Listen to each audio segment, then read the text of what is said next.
अच्युतानंद, जो बाद में बुद्धा के रूप में विख्यात हुआ, उनके जन्म के समय का एक अद्भुत इतिहास है।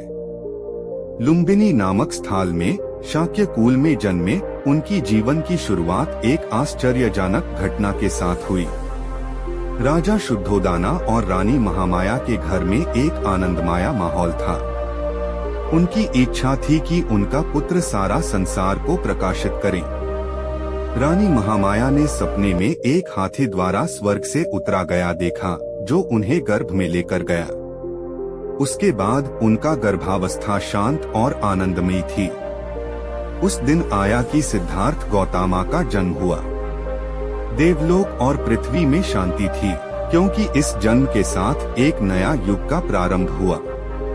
महामाया ने लुम्बिनी के बगीचे में एक लंब पीपल के पेड़ के नीचे अपना जन्म लिया।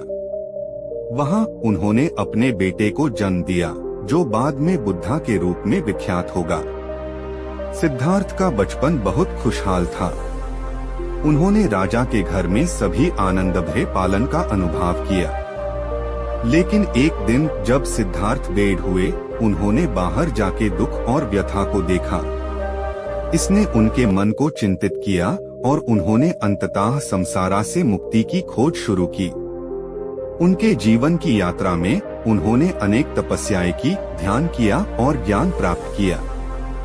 अंत में बोधगया के पास बोधि वृक्ष के नीचे उन्होंने सम्यक संबोधि प्राप्त किया और इस प्रकाश में बुद्धा बन गए। उनकी कहानी में धार्मिक दृष्टिकोण और आध्यात्मिक शिक्षाएं हैं, जो हमें जीवन की मूल्यों की ओर ले जाती है।